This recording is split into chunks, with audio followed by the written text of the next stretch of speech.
ठीक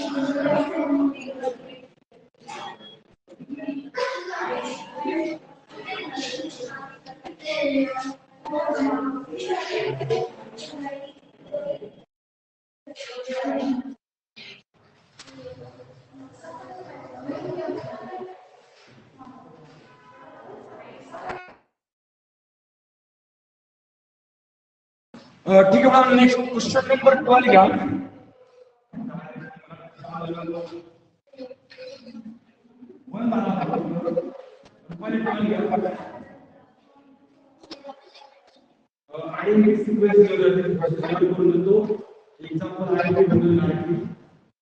Find the centroid of the tetrahedron.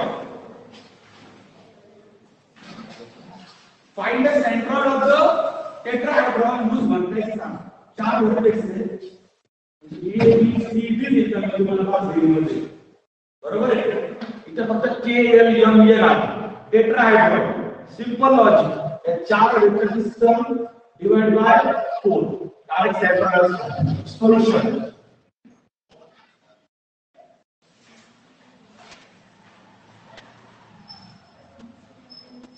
Q1 सर्वात पहिले स्पायरल 1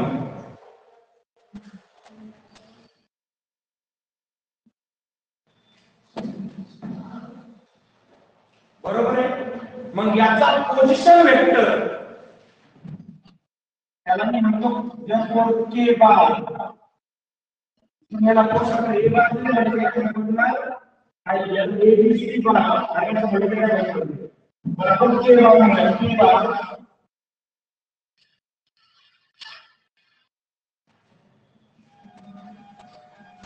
हा के आहे हा के वेगळा आहे.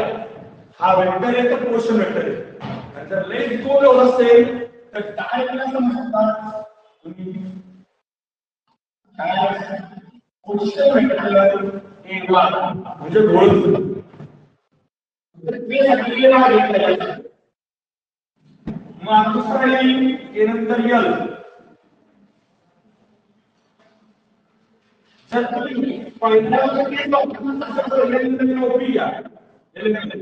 पण जर आता उत्तर असेल तर मी नाव बदलू हॅज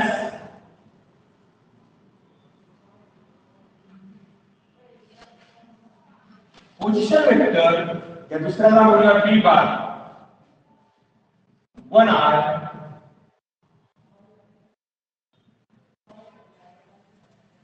5 जे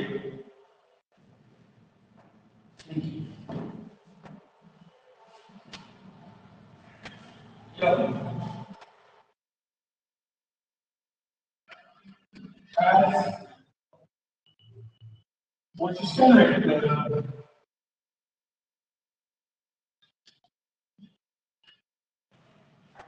4r -6j + 3. नाव बदलणे होतं.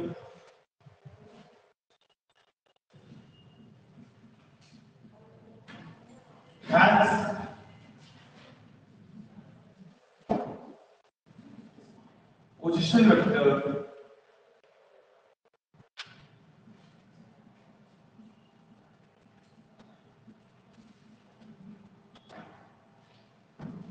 आता बोला सगळ्यांची पोझिशन दिलेले points. Okay, let G into bracket G bar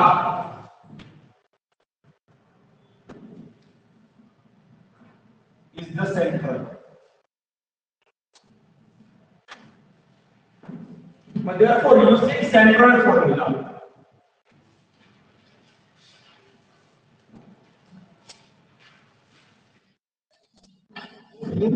centroid formula. आता लक्षात घ्या सेंट्रॉइड फॉर्म्युला मी तुम्हाला दोन दिले. ट्रायंगलला वेगळा दिलाय. ट्रायंगलचा काय आहे a bar plus b bar plus c bar upon 3 आणि टेट्राहेड्रॉनला काय दिला a bar plus b bar plus c bar plus d bar upon. बरोबर आहे. मग इथे सेंट्रॉइड फॉर्म्युला वापरायचा a bar plus b bar plus c bar plus d bar upon 4. काय हा आहे टेट्राहेड्रॉन.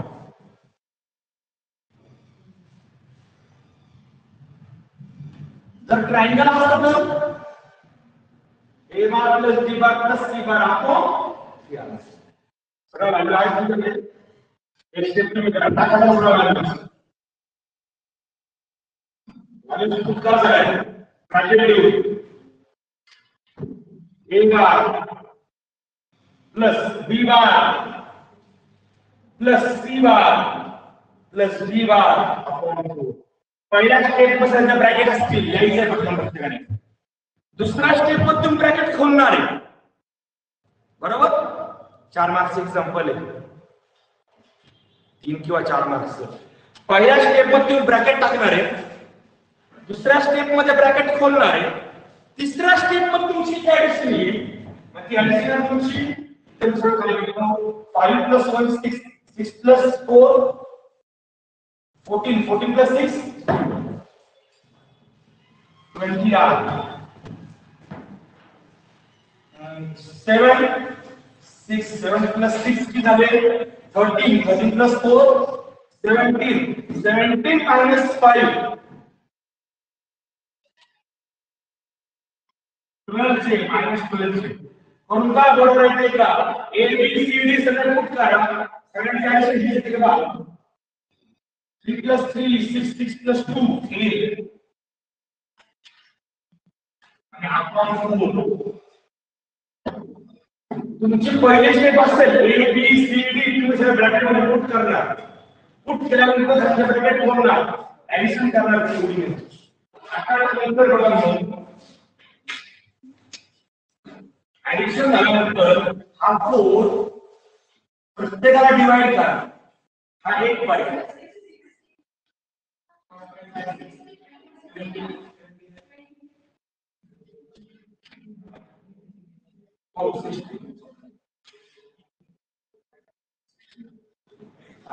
पहिला पर्याय एकदा 4 प्रत्येकाला सेपरेटली डिवाइड करा किंवा तुम्हाला वर प्रत्येकात 4 दिसेल ना 4 into 4 4 into 3 आणि 4 into 2 आहे ना तो 4 कॉमन काढा जर 4 कॉमन काढला तर बाहेर काय होणार आहे 4i minus 3j plus 2k upon 4 आणि 4 ला 4 कॅन्सल होऊन जाईल आणि therefore g बार किती आला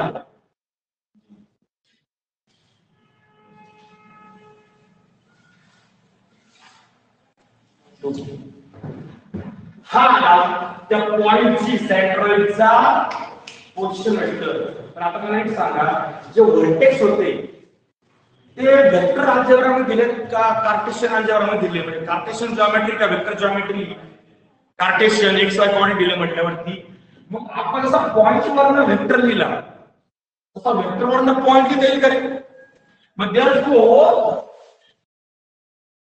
G is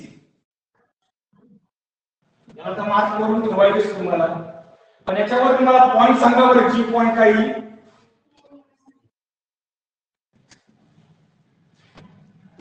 तिथं स्पेसिफाय नाही तर तुम्हाला जी चा म्हणजे सेंट्रॉइडचा पोझिशन वेक्टर फाइंड करायचा आहे की पॉइंट फाइंड करायचा असं पुढे मेन्शन केलंय का नाही पण हे ठरवायचं कसं बाकीचे सगळे पॉइंट दिलेले ना सेंट्रॉइडचा पण तुम्हाला पॉइंट द्यायचा आहे पोझिशन वेक्टर आणि पॉइंट मध्ये काय लय मोठा फरक नसतो पॉइंट मध्ये आपण एक्स वाय आणि झेड लिहितो आणि वेक्टर मध्ये काय लिहिणार x into I plus y into जे प्लस झेड इंटू के एवढंच फरक समजला अरे समजला का एक्झाम्पल 3 मार्क्सला आयएमपी म्हणजे मी तुमची सध्या घेतो आयएमपी एक्झाम्पल देतोय हे एक्झाम्पल 3 मार्क्स देतोय काय आहे त्याच्यामध्ये विशेष असे एक्झाम्पल वेक्टरचे okay next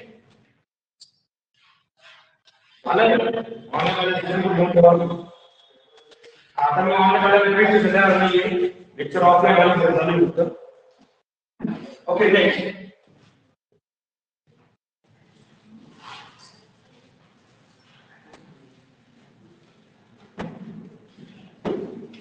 question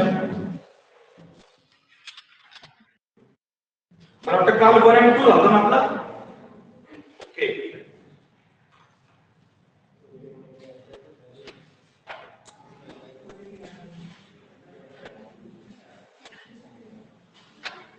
question number पहिले 11 घ्यायचा ते एक्झाम्पल आहे रोशी गणमध्ये भेटेल. Question number 11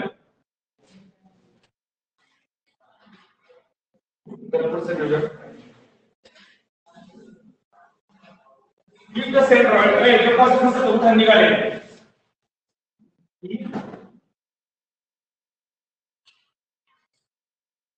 the centroid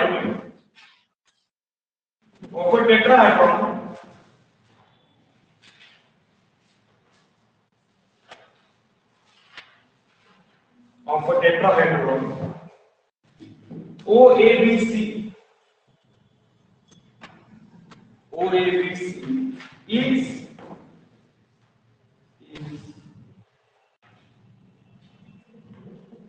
1 2 minus 1 where A is 8 2 3 B is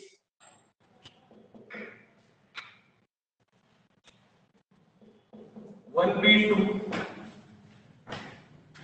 C is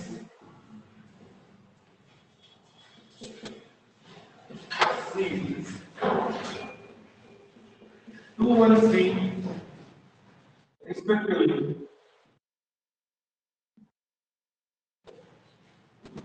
Find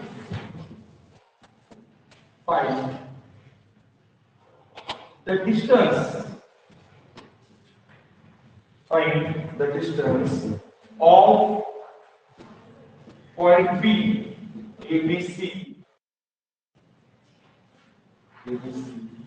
from the origin.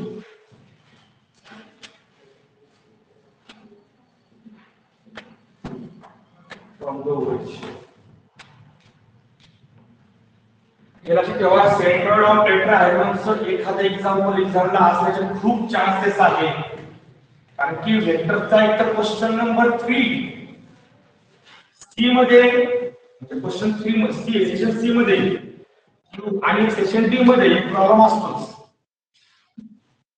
Theorem किंवा मोठा एक्झाम हे आजकालच वेळेच त्याच्यामध्ये या टेट्राहेड्रॉनची गॅरंटी भरपूर राहते मागचं एक्झाम्पल आहे की हे पण आहे की पण इथे गोल केला आहे टेट्राहेड्रॉनचा व्हर्टेक्स तुम्हाला देऊन ठेवतो काय डाऊट करतात चारच दिलेले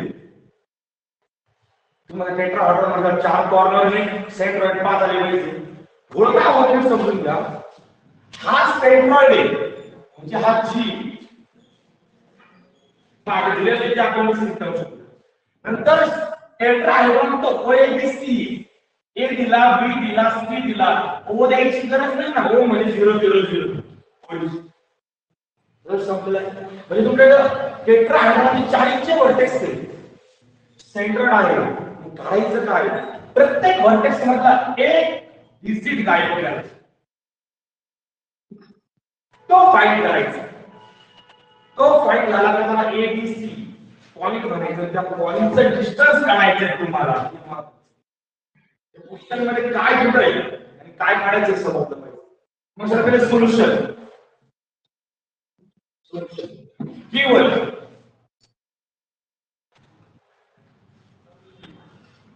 सेंट्रॉइड तुम्हाला ज्या वापरून दिलं त्या वापरून लिहायचं सेंट्रॉइड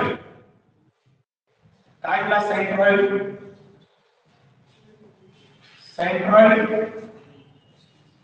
जी काय दिला तो 1 2 मायनस मग मला सांगा त्यामुळे जी चा क्वेश्चन वेक्टर असेल जी भाग जर आपण नाव चेंज केलं नाही मी लक्षात ठेवा वेक्टर अल्जेब्रा काय सांगतो वेक्टर अल्जेब्रा बेसिक रूल जर तुम्ही नाव चेंज केलं नाही कॅपिटल टू स्मॉल केला तर करस्पॉन्डिंग पोझिशन वेक्टर असतो असं गृहीत धरलेलं पण हा जर तुम्ही नाव चेंज करताय जी लिहिताय पॉइंट आणि आता पोझिशन वेक्टर जर ए बार लिहिताय तर मात्र लँड लागतो तर पोझिशन वेक्टर मग मला सांगायचं जी आला पण देअरफॉर मी डायरेक्ट घेतो देअरफॉर जी बार काय 1i प्लस 2j मायनस 1 तो 1 लिहिला तरी चालेल नाही लिहिला तरी चालेल of tetrahedron O A B C आता यांनी ए दिला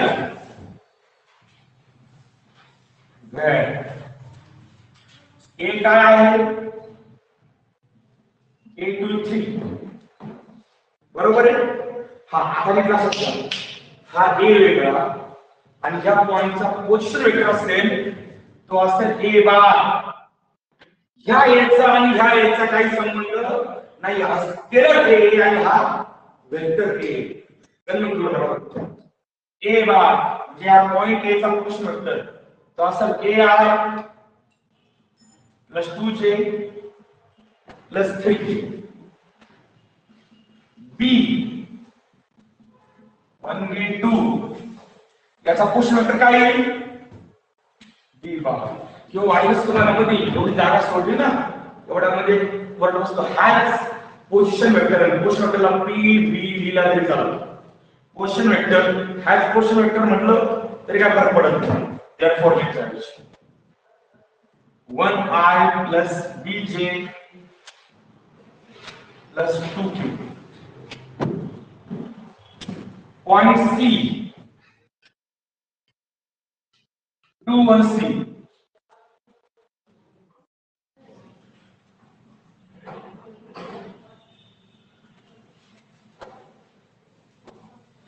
आणि एक पॉइंट शिल्लक येतो ओ म्हणजे ओरिजिन तो 0 0 0 आहे आता ओ बारला आपण घेणार 0i plus 0j plus 0k अडचण बोला आणि दिले केलेले आहे बरोबर आहे अजून काहीच वापरलेलं नाही आता वापरायचा सेंट्रॉइड फॉर्म्युला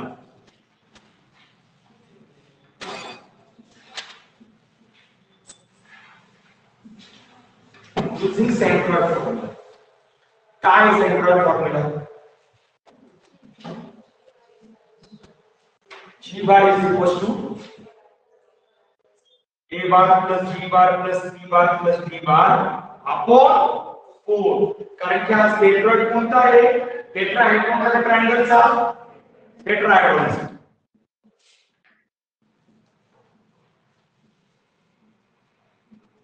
ट्रायंगल असा काय फॉर्म्युला असता a bar plus b bar plus c bar upon 3 okay टाका व्हॅल्यूज सगळे टाकायचे सॉरी बरं इथे d च्या ऐवजी काय येईल o येईल ना इथे d च्या ऐवजी o येईल फक्त चेंज ओके टाका बरं सगळ्या व्हॅल्यूज पार्टी सुद्धा टाकायचे तुम्हाला आणि सरळ व्हॅल्यूज टाकताना पहिले ब्रॅकेट घेऊन टाका पहिली स्टेप सरळ व्हॅल्यूज लिहिताना ब्रॅकेट घेऊन सरळ व्हॅल्यूज लिहा दुसरा स्टेपला ब्रॅकेट ओपन करा मग तिसरा स्टेपला ऍडिशन लिहायची ती मी डायरेक्ट लिहितो 1i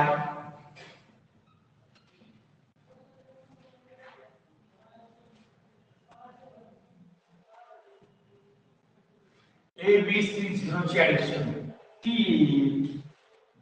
A plus 3 R नंबरचे सम करायचे ते A B C ठेवायचे प्लस आणि जे I चे ते कॉमन काढायचं 2 plus 1 3 3 plus B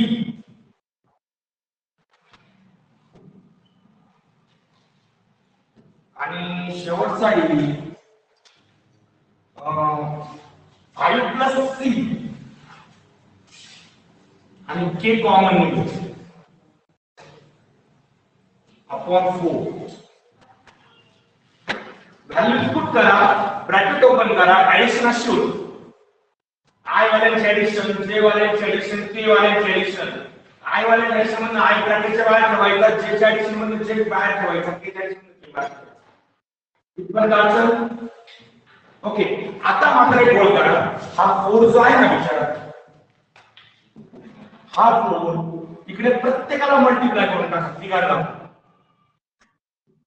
तर गोल करणार प्रत्येकाला मल्टिप्लाय करा तुम्ही एकदा मल्टिप्लाय करून ब्रॅकेट लिहा नंतर सेपरेट सिम्प्लिफाय करा तर चालेल तो डायरेक्ट मल्टिप्लाय करा therefore इथे 4i plus 2j minus 4k is equals to sorry 8j 4i plus 8j minus 4k इकडे पुढे असणार a plus 3i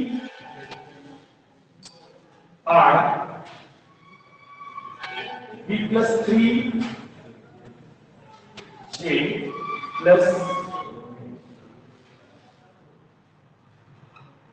5 plus 3 5 plus 3 ck बरोबर आहे ओके डायरेक्टली दोन वेक्टर्स इक्वल आले दोन वेक्टर्स कधी इक्वल असतात जर म्हणजे करस्पॉन्डिंग कंपोनेंट इक्वल असतील तर म्हणजे i चे कोएफिशिएंट सेम असणार j चे कोएफिशिएंट सेम असणार आणि k चा कोएफिशिएंट सेम असणार equating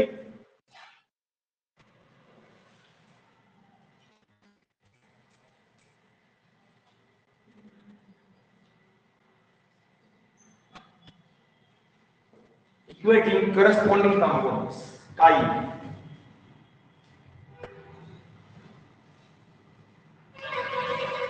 4 is equal to a plus 3 8 is equal to b plus 3 and minus 4 is equal to 5 plus 3 याच्यावर ना डायरेक्टली a लिहा एक्झाम्पल अजून आहे भरपूर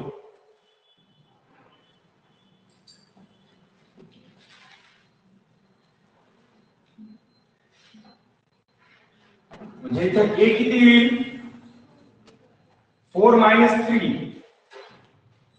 1 b किती येईल 8 minus 3 आणि c किती येईल -4 minus 5 अडचण abc भेटला ओके काही वेळेस हे एक्झाम्पल इथे स्टॉप करून find the values of abc now find the point p abc असं सुद्धा विचारलं जाऊ शकतो पण आता हा इथं असं नाही विचारलं therefore point abc हा काय असेल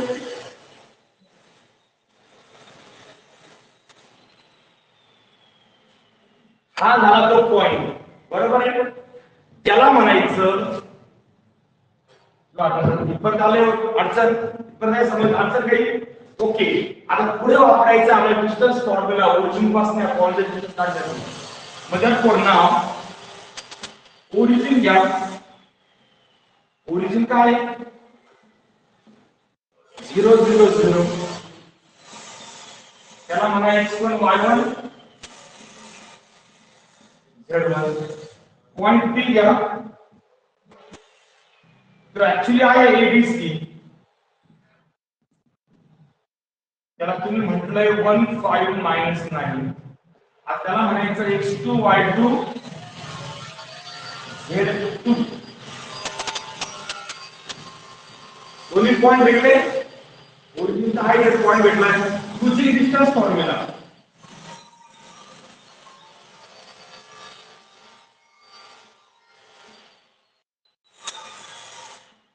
using distance formula काय distance OP is equal to under root formula आहे x2 minus x1 bracket square plus y2 minus y1 bracket square plus z2 minus z1 टाका सगळ्या व्हॅल्यूज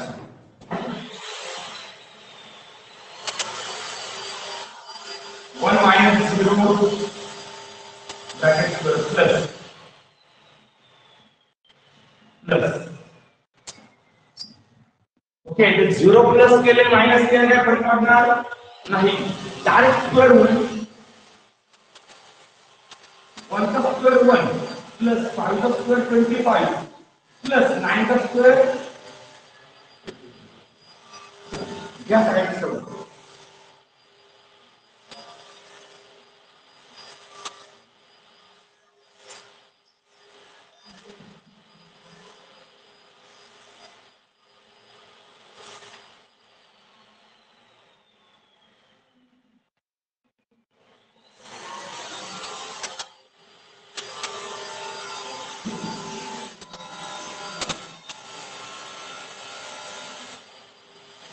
आता मला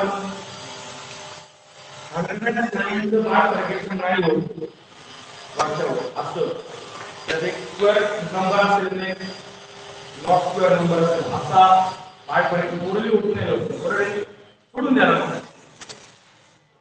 अडचण ओके हे सुद्धा एक्झाम्पल मला 3 किंवा 4 मार्क्ससाठी इम्पॉर्टंट ठीक आहे नेक्स्ट क्वेश्चन या लास्ट क्वेश्चन घ्या question number 4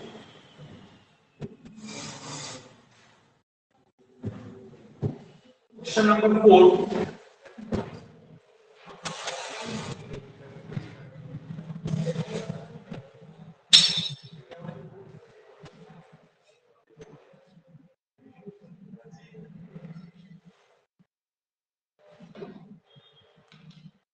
Question number 4. The position vectors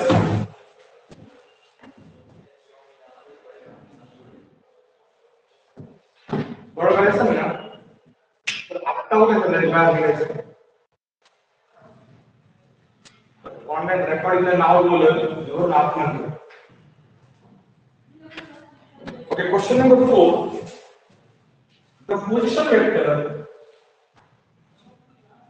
position vector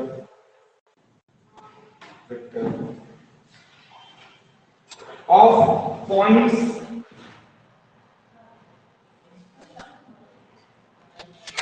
A and B are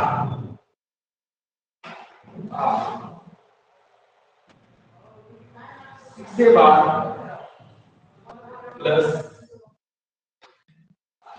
2b bar and a bar minus 3b bar stop if the point C divides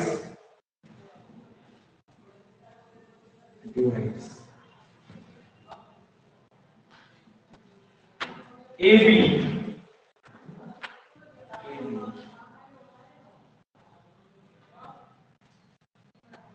in the ratio 3:2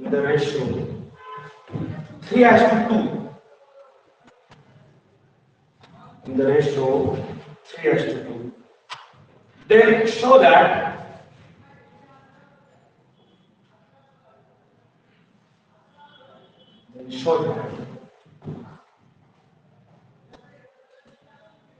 the position vector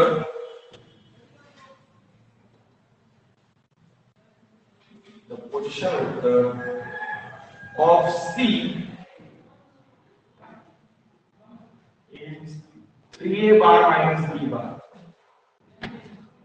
और भी a बार आता है ना मग तुम्ही position वेक्टरला ते repeat नाही करू शकत काय करणार सोल्यूशन गिवन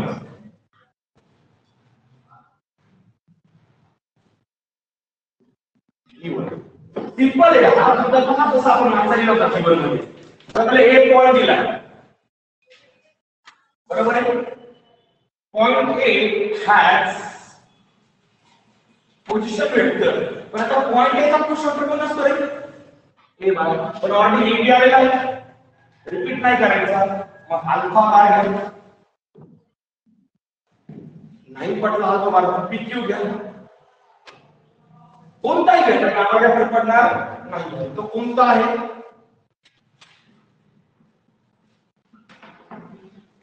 काला alpha bar point B has position vector त्याला अल्फा मध्ये त्याला बीटा म्हणाला beta bar is equal to a bar minus 3b bar point C having position vector आता point C ला मी 6 म्हणतो बरोबर ना आणि पोझिशन वेक्टर C बार divides AB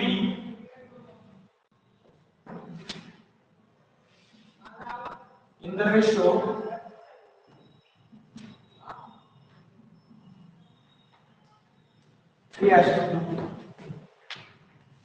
म्हणजे हे मॅच होईल using section formula.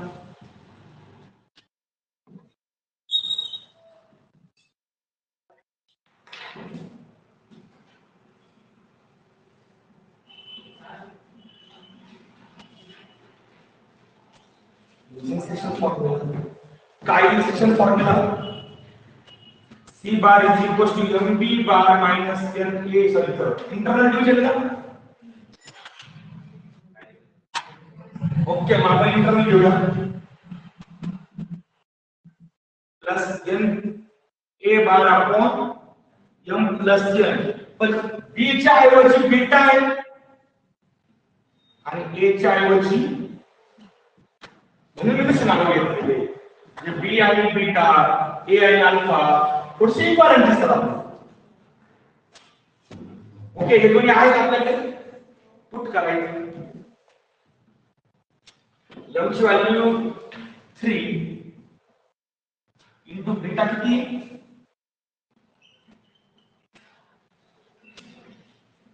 Plus n ची व्हॅल्यू आहे 2 इंटू अल्फा किती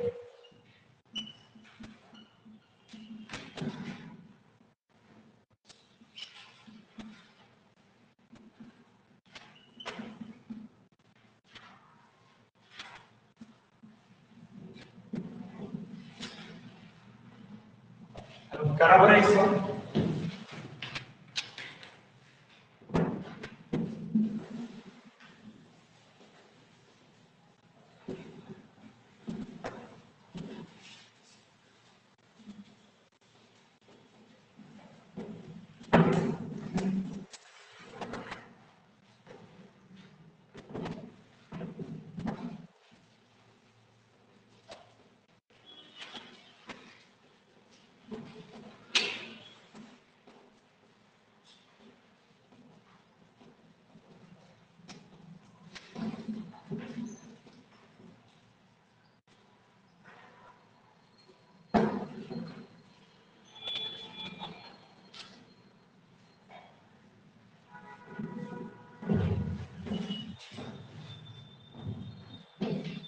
याचा आन्सर तुम्ही दिलेला आहे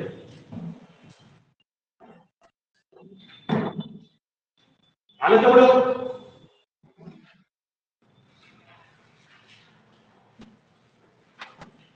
सॉल्व करून पाठवले याचा आन्सर ओके अडचण बोला तेच दाखवलं होतं पॉइंट सी चा क्वेश्चन वेक्टर सी बार घेतला त्याची व्हॅल्यू किती दाखवली तुम्हाला 3a ओके 5.2 मध्ये एवढेच क्वेश्चन करून जायचे एक्झामला समजलंय कारण की ऑलरेडी लक्षात ठेवा सेक्शन डी मध्ये वेक्टरचा क्वेश्चन तुम्ही सॉल्व करणार नाही आला तर थेरम सॉल्व करणार आहे बरोबर आहे मग आपल्याला फक्त सेक्शन सी साठी विचार करायचा आहे वेक्टरचा तेही ऍज अ ऑप्शन वेक्टर्स पूर्ण ऑप्शन आले सेक्शन बी सी डी मध्ये काही अडचण येत नाही बाकीच्या प्रवृत्ती कव्हर होते कारण ते प्रत्येक ठिकाणी मोठ्या चॅप्टरचं एक एक्झाम्पल आलं असतं मग ठीक आहे झाला हा प्रत्येकाला ठीक झाला पुढे next point 3.8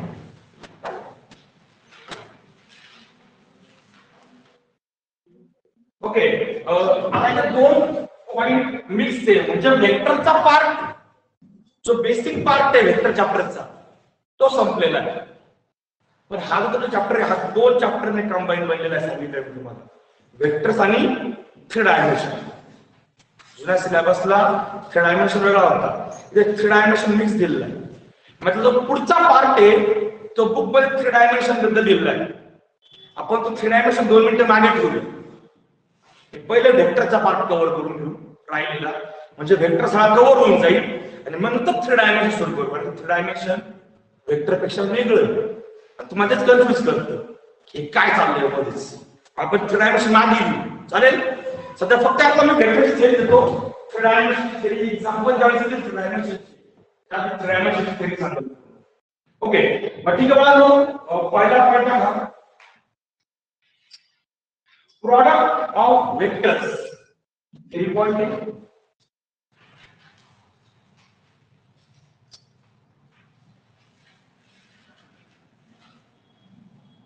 product of vectors. त्यातला पहिला पॉइंट आहे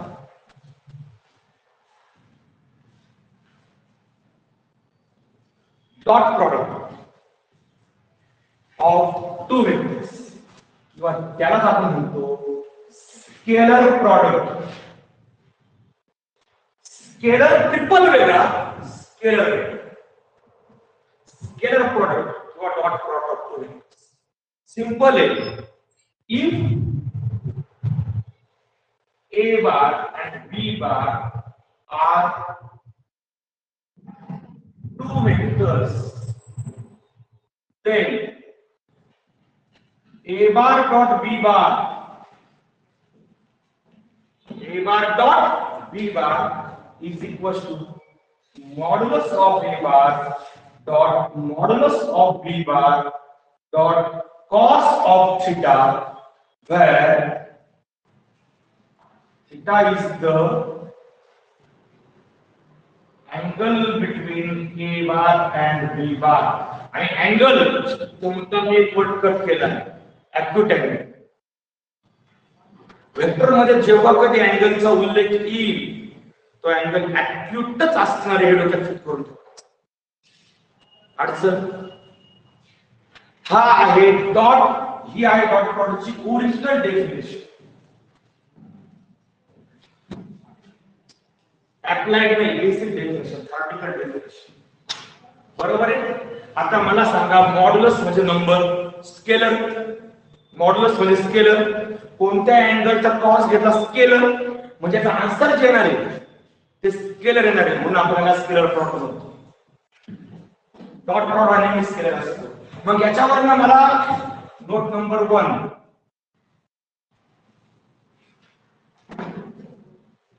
नोट नंबर 1 याच्यावरनं मला पहिली नोट भेटते. जर मला अँगल फाइंड करायचा असेल किंवा चला अँगल नोट घेऊ आपल्याला. इफ पहिली प्रश्न, if A bar and B bar are parallel, A bar आणि B bar जर पॅरलल असेल तर पॅरलल लाईन्स मधला angle 0. therefore theta must be 0 degrees. आणि जर थीटा जर 0 असेल तर cos 0 किती असतो. त्यावेळेस A bar dot B bar किती.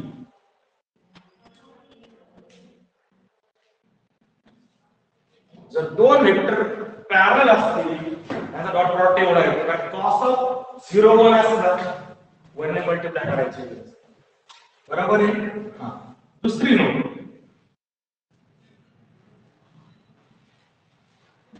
नोट नंबर 2, इफ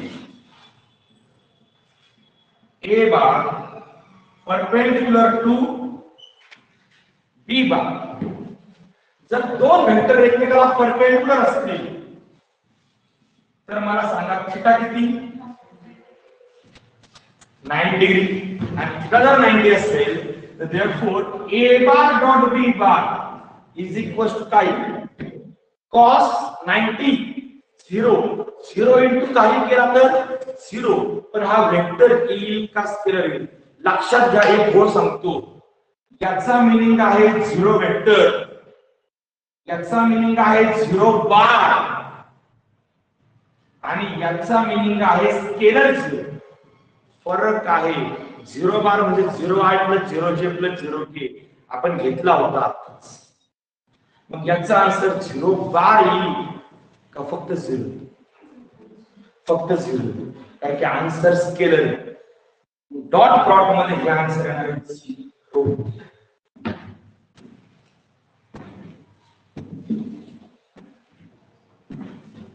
अडचण बोला उद्योग समजला.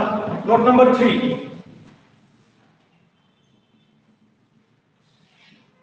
नोट नंबर आता जर मला दोन व्हेक्टर्स मधला अँगल फाइंड करायचा असेल, दोन व्हेक्टर्स मधला अँगल फाइंड करायचा असेल, इथे मी फॉर्म्युला ऍडजस्ट करू शकतोय. तर मला सांगा नोट नंबर 3 काय भेटणार? cos theta is equal to a bar dot b bar upon modulus of a bar dot modulus of b bar. हा भेटणार cos थीटा चा formula.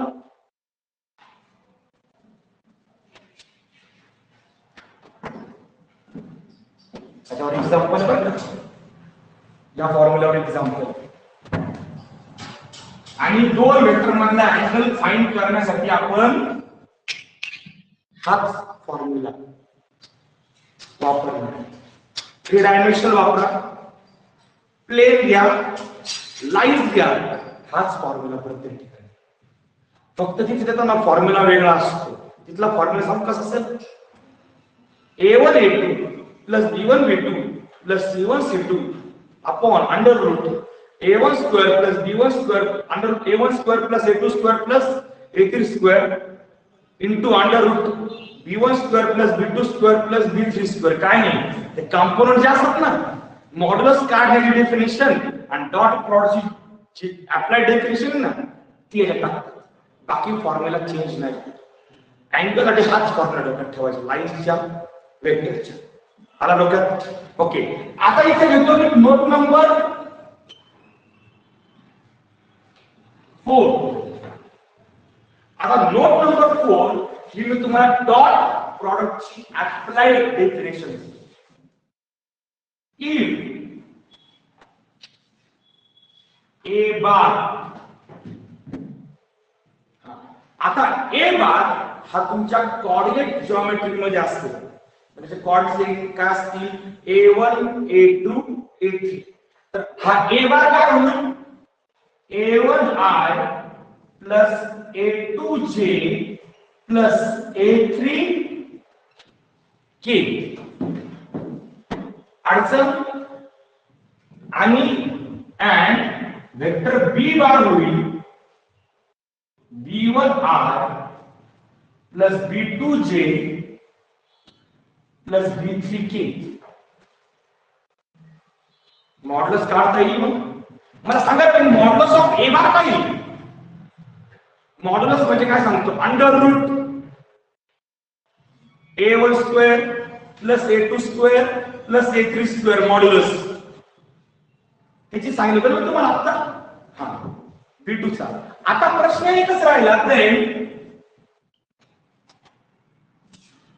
a dot b, a bar dot b बार किती? Applied definition काय सांगितलं तिकडे बघा. असं असतं ना, स्ट्रेट फॉरवर्ड कंपोनंट्सचं मल्टिप्लिकेशन घ्यायचं. म्हणजे a1 b1 plus a2 b2 plus a3 b3. कुठेही i जे आला का रे? अरे i जे आला. आता ह्याच नोट्स वापरून आपण वेळ उलटत करतो की आय बार किंवा आय कॉम्पोनंट आहे ना, i cap into i cap. I ला पॅरलल आहे म्हणजे i cap into i cap किती? Modulus of i into modulus of i into 1. पण मॉड्युलस ऑफ आय हा युनिट वेक्टर असतो म्हणजे मॉड्युलस किती? मग i cap dot i cap किती? J cap dot j cap किती? K cap dot k cap किती? आय जे के एकमेकांना परपेंडिक्युलर आहे. मग I dot J 0, J dot K 0, K dot I लिहून द्यायची गरज. ह्या डेफिनेशनवर काय करून चालतो थोडा मला सांगा. डॉट प्रॉडक्ट मध्ये अडचण बोल समजला? हा त्याला पॅरलल डॉट ठेवायचा आहे तुम्हाला. क्रॉस प्रॉडक्ट पुढचा पॉइंट आहे थिअरीचा ऍक्च्युअली. पण जर तुम्ही दोन वेक्टर्स प्रॉडक्ट जर वेगवेगळे घेतले काय होतं दोन्ही लक्षात राहत नाही. म्हणून कंपॅरेटिव्हली तुम्हाला स्ट्रेट समोरासमोर दोन्हीच्या डायरेक्शन. हा कोणता होता? Dot product. दुसरा पॉइंट तुम्ही वेक्टर म्हणतो ना, वेक्टर वेगळं कव्हर करतो. पुढच्या पॉइंट मध्ये क्रॉस प्रॉडक्ट आहे, तो इथे कव्हर करून होतो काय. पुढचा पॉइंट आहे नंबर 2 क्रॉस प्रॉडक्ट. कंपॅरेटिव्ह डोक्यात ठेवायचं. क्रॉस प्रॉडक्ट याला म्हणतात वेक्टर प्रॉडक्ट.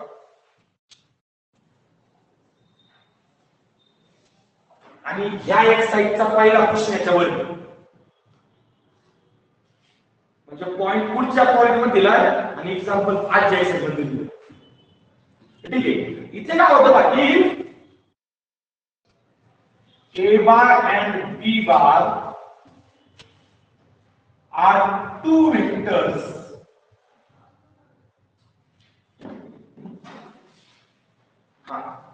Then सर्वात महत्त्वाचा बात, then A bar cross B bar याची थेरॅटिकल डेफिनेशन शिकवा बरं. Modulus of A modulus of B तिकडे कॉस घेतला, तिकडे काय घ्यायचा? साहित्य. पण 2 मिनिटं तुम्ही ही कंप्लीट करू शकता. आणि काय ही डेफिनेशन ही कंप्लीट आहे. साहेब नंबर आहे, हा नंबर केलं झाला आणि सत्तर वेक्टर पाहिजे आपल्याला. मग इथे असं द्यावं म्हणजे लिहितो पहिलं where theta is the acute angle between A bar and B bar. पण सांगितल्याप्रमाणे तर काहीतरी घोळ वाटून राहिलं. काय की डेफिनेशन तर स्केलर आहे लागली, मग चालणार नाही. मग इथे हे आन्सर वेक्टर आलं पाहिजे. मग लक्षात ठेवा क्रॉस प्रॉडक्ट जो येईल तो कसा असतो. ओके, हा ब्लू पेन म्हणजे ए बार दिसला, ब्लॅक पेन म्हणजे बी बार. ते कोणत्याही प्लेन मध्ये असू द्या, तुम्ही त्याला आडवं करून घेऊ शकता. आडव्या प्लेन मध्ये आले तर ए बार क्रॉस बी बार, ए बार क्रॉस बी बार हा नेहमी तुम्हाला स्क्रू दाखवतो ए बार कडून बी बार कडे. म्हणजे आता हा असा येतो बघा, ए बार कडून बी बार कडे ना तुम्ही स्क्रू जेव्हा फिरवता तेव्हा तो खाली जातो, असा फिरवला. राईट हँडेड स्क्रू जे राईटी आहेत त्यांनी असा स्क्रू फिरवला की तो पॅक होतो, खाली जातो. म्हणजे हा जो वेक्टर मिळणार आहे हा नीट पहा, या दोघांना कसा आहे परपेंडिक्युलर आहे. आणि जर हे असं असेल हा ए बार आणि हा बी बार, तर ए बार टू बी बार म्हणजे हा वेक्टर ए बार कडून बी बार कडे ना, ए बार क्रॉस बी बार तो कसा या दोघांना परपेंडिक्युलर. लक्षात ठेवायचं ए बार क्रॉस बी बार हा वेक्टर ए आणि बी या दोघांच्या प्लेनला नेहमी परपेंडिक्युलर असतो. मग जर मी तुम्हाला 2 वेक्टर दिले ए बार आणि बी बार आणि म्हटलं find the perpendicular vector to this two, या दोघांना परपेंडिक्युलर फाइंड करायचं म्हणजे काय फाइंड करायचा? क्रॉस प्रॉडक्ट फाइंड करायचा. बा काहीच नाही अडचण. बोला अरे अडचण. ओके, आणि क्रॉस प्रॉडक्ट नेहमी 2 असणार. आता तुम्हाला काय माहिती ते खाली चाललंय का वर चाललंय? मग वर असेल तर पॉझिटिव्ह, खाली असेल तर निगेटिव्ह. मग क्रॉस प्रॉडक्ट नेहमी आपण दोन्ही प्लस आणि मायनस, जे आन्सर येईल त्याला ब्रॅकेट टाकायचं प्लस मायनस 2. प्लस मायनस 2 का सांगतो? ए टू बी आणि बी टू ए दोन्ही सांगतो. ओके, आधी बघा इथे अडचण आहे तिच्या वेक्टरची. इंटू एन कॅप, आणि आता एन कॅप हा वेक्टर आला and n cap म्हणजे युनिट वेक्टर आहे. n cap is unit vector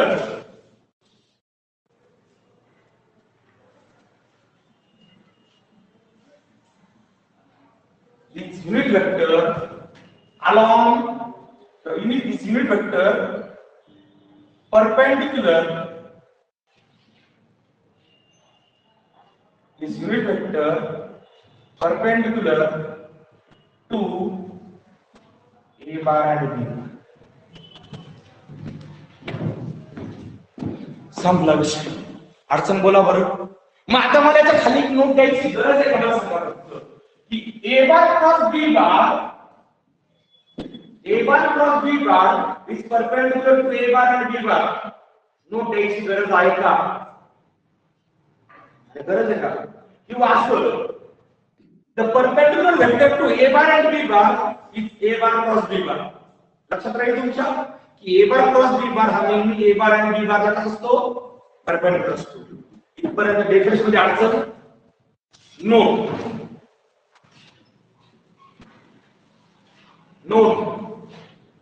number 1.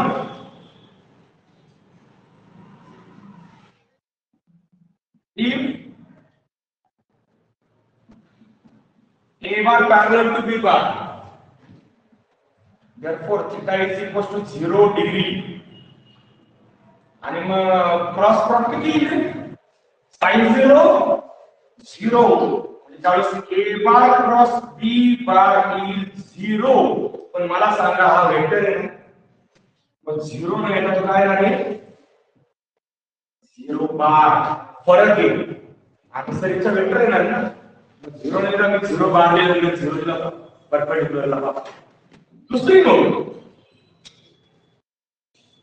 Number 2. if A bar perpendicular to B bar हे दोघं परपेंडिक्युलर असतील तर therefore theta is equals to 90 degree आणि sin 90 चा 1 असतो तो 1 होऊन जाईल आणि त्यावेळेस therefore A bar dot B bar A bar cross B bar तो येईल modulus of A into modulus of B into n cap. बरोबर आहे? ओके. तिसरी note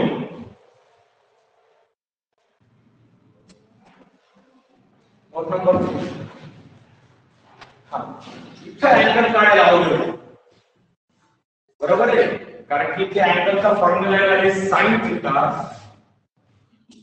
is equals to A bar cross B bar upon modulus of A into modulus of B into n cap. आणि या answer vector मध्ये राहतो ना म्हणून हा वेक्टर अँगल आहे जो तुमच्या लेवलला कळला नाही. कारण की वरती वेक्टर असणार खाली वेक्टर असणार ना मग हा जो अँगल भेटतो हा वेक्टर अँगल असतो तो तुमच्या लेवलला नाही. मग तुम्ही अँगलच फॉर्म ठेवायचा हा वेक्टर ठेवायचा. आणि ओके नोट नंबर 4. मी तुम्हाला पॅरलल स्टडी हवा ना त्यामुळे सेम लिहितोय पाहिजे. आता नोट नंबर 4 का असणार की A bar आहे A1I plus A2J plus A3K and B bar is equals to B1I plus B2J plus B3K. तर again मला पाहिजे A bar cross B bar कसा वेक्टर आपले A bar cross B bar is equals to determinant of IJK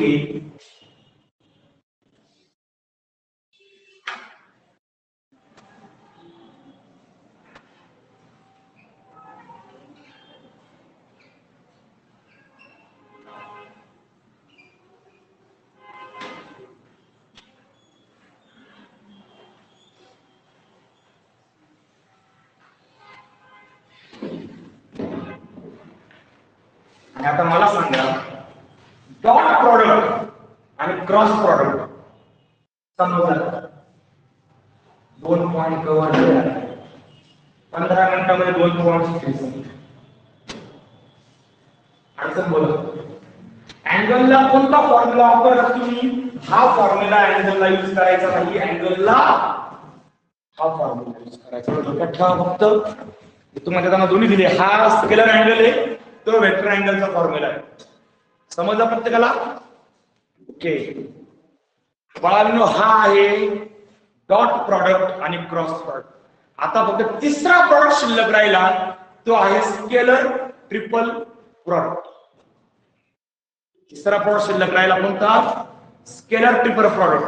मग आता नीट लक्षात घ्या, उद्याच्या लेक्चरला पहिले आपण या दोघांचे सुद्धा एक सायकल जेवढे एक्झाम्पल संपवणार, नंतर स्केलर ट्रिपल प्रॉडक्टचे एक्झाम्पल समजून टाकणार, नंतर वेक्टरचं एकच ऍप्लिकेशन तुम्हाला करायला लावलंय मी, काय? Triangle, medians of triangle are concurrent, ते संपवणार. आणि त्यानंतर मग आपण 3 डायमेन्शनचा पार्ट घेणार, की जो एक्सरसाइज 5.3 मध्ये होता ना, तो लास्ट घेणार आहे आपण. 3 डायमेन्शन वेळा करून घेऊ डायरेक्टली, चालेल? त्या 3 डायमेन्शन 4 मार्क्स देते. ओके. आणि हो 2 मिनिटं, फिजिक्स झाल्यानंतर परत अर्धा तास लेक्चर घ्यायचं. हा, ज्यांना शक्य नाही त्यांनी ऑनलाईन केलं तरी काय अडचण. ओके.